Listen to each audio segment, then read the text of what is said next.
Who sends a love letter to their crush only for it to land in the hands of their professor instead? Sophie just wanted to confess her feelings to a fellow student in private. But the letter ended up with the most feared man on campus, a professor with a reputation for being cold, brilliant, and completely untouchable. Except he didn't scold her. He made her an offer, pretend to be his girlfriend for 1 month. No strings attached. No questions asked. Only he wasn't just a professor, he was the heir to a billion-dollar estate, and Sophie had no idea what kind of world she was stepping into. Because what began as an embarrassing accident might just become the most unexpected love story of her life.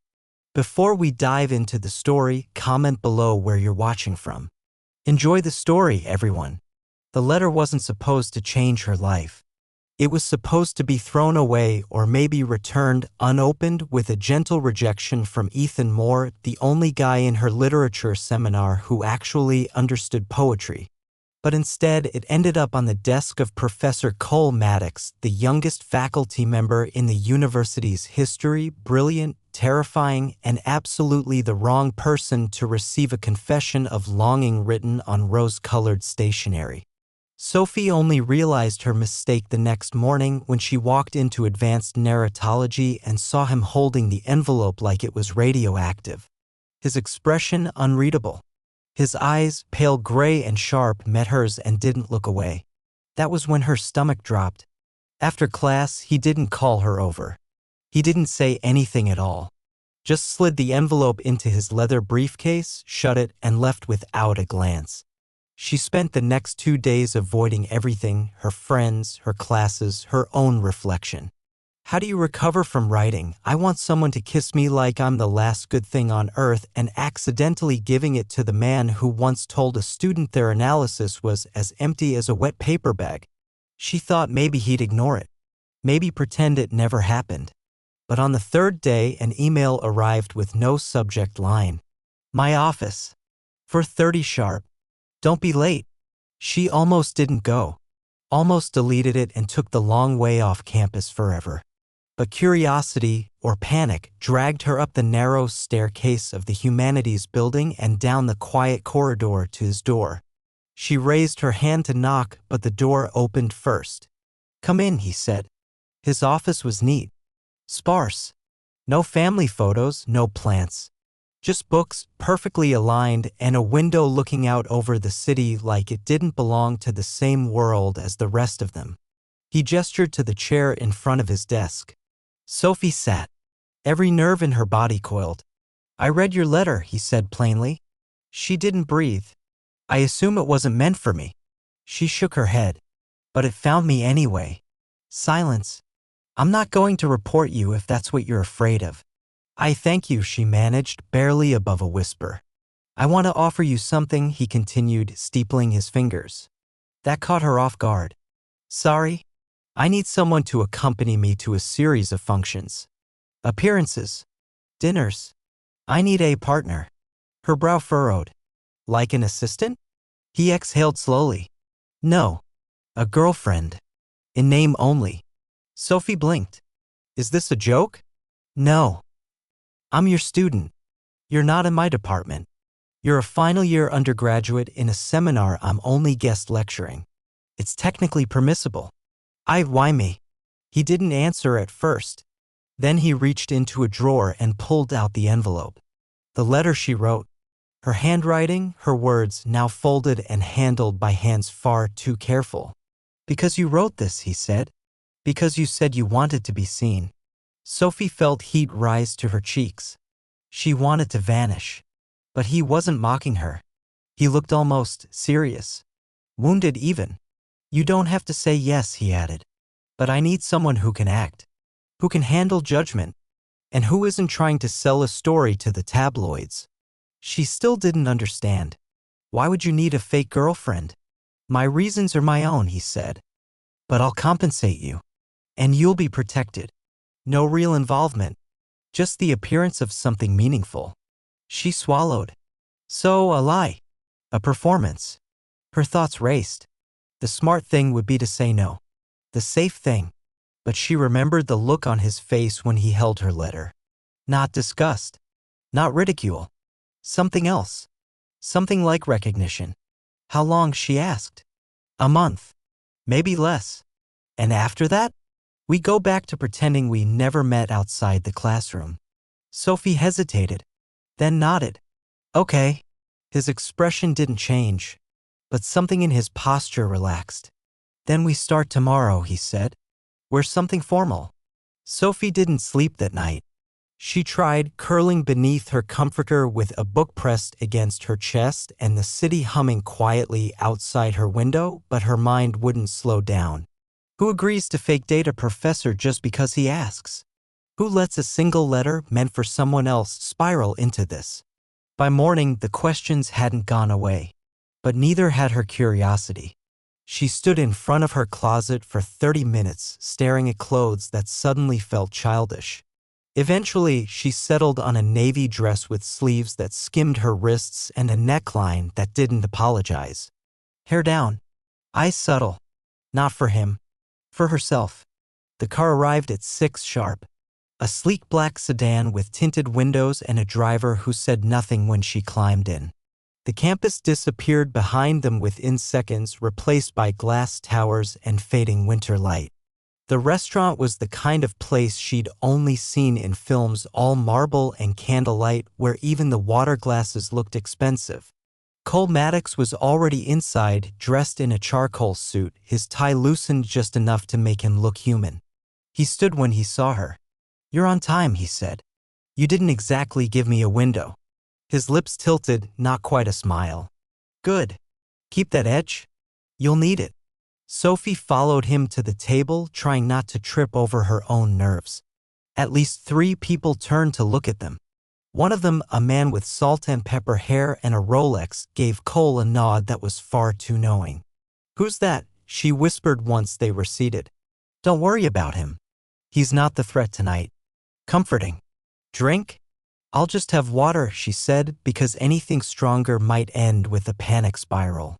The waiter brought sparkling in tall, slim glasses and disappeared without a word. Cole didn't look at the menu. Sophie tried not to stare. You're doing well, he said, as if assessing a chessboard.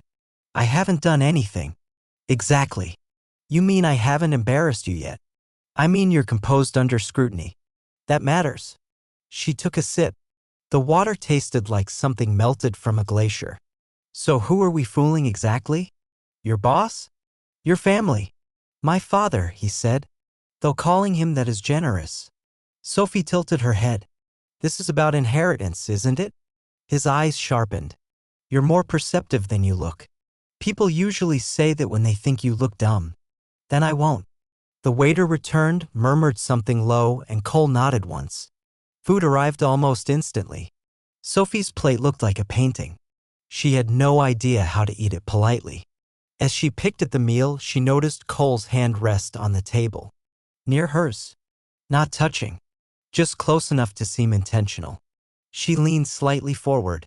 So, what do I need to know about you? For the role. He looked at her like she'd just asked something impossibly obvious. You already know who I am. I know who you are on paper. You're a professor. A maddeningly good one. You read people like novels and shred their arguments like tissue. But I don't know who I'm pretending to be with. He paused.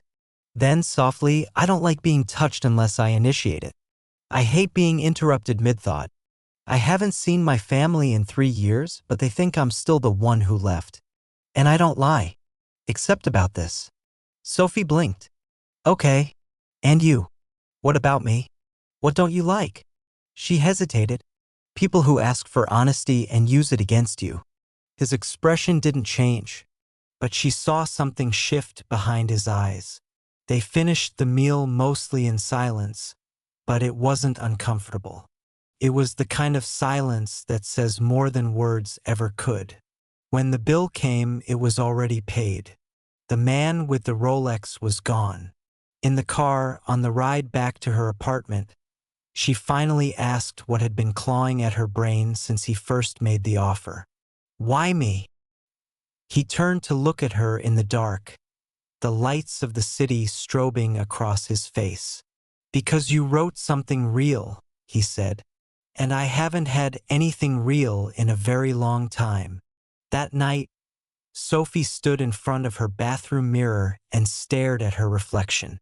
Not for judgment, for understanding. She still didn't know what she'd agreed to, not really. But for the first time in a long while, she didn't feel invisible. The next morning, her phone buzzed. New message from CM. "Be ready at 3. You'll meet my mother." Where something that says, "This wasn't my idea." She texted back before she could overthink it. "What should I say if she asks how we met?" His reply came instantly. "Tell her I chased you. She'll believe it less. That's the point." The estate looked like it had been plucked out of a museum and dropped into the hills above the city. Sophie had never seen a place so quiet it made her heartbeat sound loud. The gravel under her boots crunched in a rhythm she couldn't steady, and the columns looming in front of the house made her feel like a statue would reach out and grab her for trespassing. Cole didn't knock. He had a key. The door opened into a marble foyer so pristine it could have been glass. She wasn't sure what she expected, but it wasn't the woman who appeared at the top of the sweeping staircase. Elegant, silver-haired, and smiling like she already smelled blood. "Darling," the woman purred, descending with the grace of a ballerina and the calculation of a hawk. "You didn't say you were bringing someone." "You told me to bring someone," Cole replied dryly. "And this is?" "Sophie," he said. "My girlfriend." Sophie stepped forward, not too quickly. "It's lovely to meet you, Mrs. Maddox. Please, Celia." Her smile didn't reach her eyes. "Though I suppose I'll wait to see if it's truly lovely." Cole's hand touched the small of Sophie's back. A signal? A comfort? She wasn't sure. The next hour passed in a blur of sharp-edged questions. Celia wanted to know where she studied, what her parents did, whether she played piano. She asked about Sophie's intentions, about her reading preferences, and, strangest of all, about her opinion on Sartre. "His philosophy is impressive," Sophie said, clutching her tea like a shield. "But his tone often makes despair feel like a lifestyle choice." Celia raised an eyebrow, then, for the first time, actually smiled. After she excused herself to take a call, leaving the two of them alone on the velvet couch in the sitting room, Sophie leaned toward Cole and whispered, "Was that a test?" "They're all tests," he muttered. "But you passed. What would have happened if I hadn't?" "She'd have fed you to the journalists she keeps on speed dial." "You're joking." He didn't respond, which meant he wasn't. They left shortly after, and as soon as the door closed behind them, Cole let out a breath that fogged in the winter air. "Remind me never to cross your mother," Sophie said, pulling her coat tighter. He gave a low laugh. That was her polite. Back in the car, something shifted. The silence wasn't just thoughtful, it was charged. Sophie could feel the weight of his gaze when he thought she wasn't looking, could feel the space between them tightening in small, imperceptible ways. At the next stoplight, she turned to him. "So, how did I really do?" He didn't hesitate. "Better than I did the first time I brought someone home." She raised an eyebrow. "That bad?" "She stayed 6 minutes, cried twice, swore never to speak to me again." "Oof. She was my fiancée," he added after a pause. Sophie blinked. "Oh, I was 25. Too successful. Too fast. Collapsed like a house of cards. This," he gestured vaguely between them, "is easier." She didn't say what she was thinking, that it didn't feel easy. It felt like stepping into a current she couldn't escape, like playing a part in a play with no script and real consequences. They reached her building. He walked her up, not speaking until they stood at her door. This is where I say goodnight, he said. Not coming in? That wasn't part of the arrangement. But you kissed my hand in front of your mother. I had to. You didn't. He paused, his expression unreadable. I wanted to, he said finally. Then he turned and left. Sophie stood in the hallway long after the elevator doors had closed. The next few days passed in a quiet daze. She returned to classes. Her friends noticed something different, a glow, maybe, or the way she didn't flinch when someone mentioned Professor Maddox. She said nothing. The next invitation came on Friday. Text from CM. Black tie. Tomorrow night. Event for the foundation. Your name's on the list. She rented a dress. Midnight blue. Backless. Modest in the front, stormy in the back. When she arrived, Cole was already waiting in the grand lobby, dressed like power and control in the form of a man. His eyes swept over her with something like appreciation, but he didn't say anything until they were in the elevator. You look like trouble, he said. Good or bad? Depends who you're asking. Inside the ballroom, it was all chandeliers and murmured laughter. Everyone looked expensive. Everyone looked bored. Sophie played her part perfectly. Laughed when she was supposed to. Rested her hand on his arm just long enough to be convincing. But it was during a quiet moment by the drink table that she heard something she wasn't supposed to. Is that the girl? Someone muttered. The professor's new one? Looks young. She won't last. She didn't flinch. Just turned away and returned to Cole's side, who noticed her expression instantly.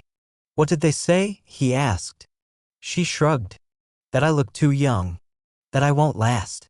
His jaw tensed. Do you care? Should I? No. But I do. He reached for her hand. Not for show.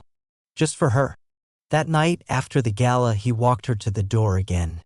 But this time, he didn't step back. Do you want me to come in? He asked quietly. She opened her mouth. Closed it again. Yes, she said. They didn't kiss. Not then. But when he touched her face, just once, lightly, like a question, she didn't pull away. And that somehow was more intimate than anything else could have been. The morning after the gala didn't come with regret. Just quiet. The kind that settles in your chest and changes the way you see the world, even if nothing looks different on the outside. Cole made coffee in her kitchen like he'd done it 100 times before, barefoot and half-buttoned, moving with that same careful deliberation he used when grading papers. Sophie sat on the couch, knees drawn up, watching the way the light moved across the floor. They didn't talk about what had or hadn't happened. They didn't need to. The silence between them was its own language now. And she was just beginning to understand the grammar of it. I have a meeting this afternoon, he said, setting a mug in front of her. Is it the kind where you need me to pretend we share a toothbrush? His lips twitched. No. But it might be the kind where someone brings up your name. She traced the rim of her cup. Because of the gala? Because of my father. He's paying attention now. And that's bad. For both of us. She didn't ask for details. But something in his voice made her heart fold in on itself. Later that day, she walked through campus and felt the eyes again, whispers, looks that lingered a beat too long. Word had spread. Of course it had. You don't show up on the arm of the most enigmatic man at the university and expect to go unnoticed. In the library, someone left a folded napkin on her desk with the words, "Sleeping your way into a thesis recommendation?" She didn't cry. She folded it in half, placed it in her pocket, and returned to her reading. That night, Cole didn't text. Didn't call. She told herself it didn't matter. That this was part of the arrangement. That silence wasn't rejection, it was just Cole. But when the second day passed and her phone still stayed dark, she felt it.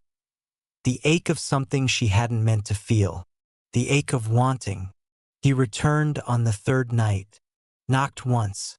No driver. No suit. She opened the door and saw it all at once. The exhaustion in his shoulders, the tension around his eyes. He didn't speak, just stood there. I thought you disappeared, she said. I almost did. She stepped aside. Inside, he didn't sit, didn't pace. just stared at the bookshelf like it held answers he couldn't find. "My father offered me the board seat," he said quietly. "That's what you wanted, right?" "No," he said. "It's what he wanted me to want." Sophie stood behind him. "Why now?" "Because you exist," he said, turning to face her. "Because for the first time, I look like someone who has a life worth investing in.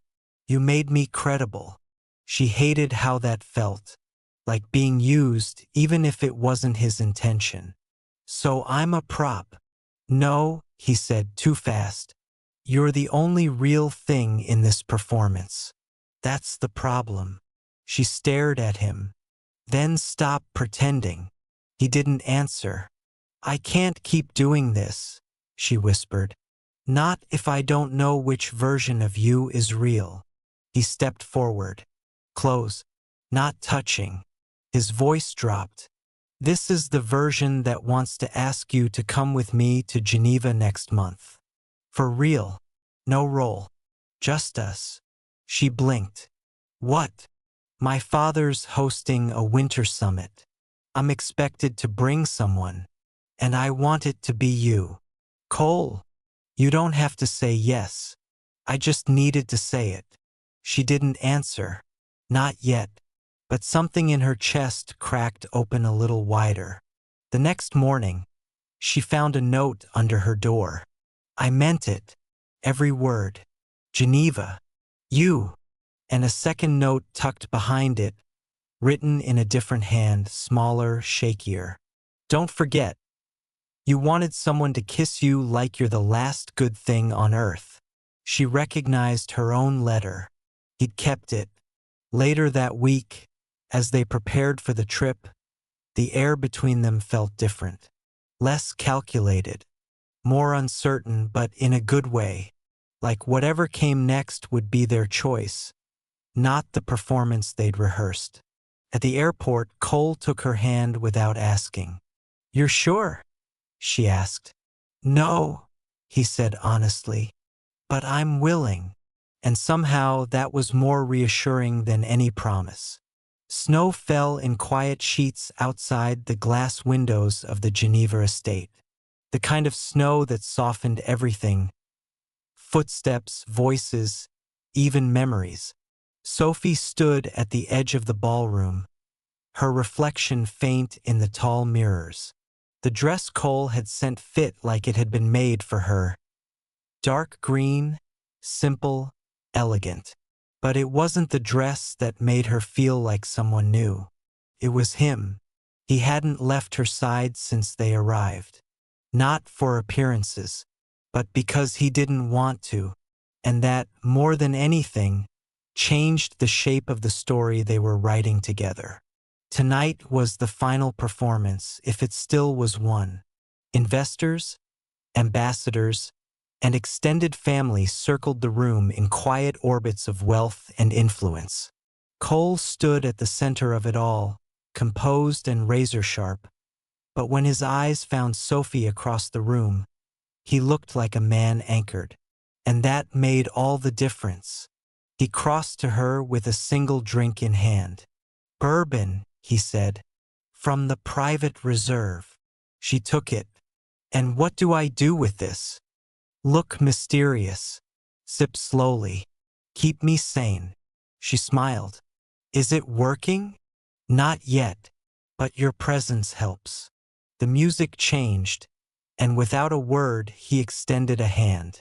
She hesitated, not because she didn't want to take it, but because she did. They moved together in slow rhythm. Not perfectly, but with intention. His hand on her waist, hers on his shoulder. The room faded. The people watching faded. Only the snow remained, and the question neither of them had asked out loud yet. At the edge of the dance floor, Celia appeared. She was alone this time. No fake pleasantries, no poised critique. "You look happy," she said to her son, not as a weapon, but as a truth. "I am," he replied. Celia nodded once. To Sophie, she offered a small smile. He was always good at hiding, she said. I'm glad someone found him.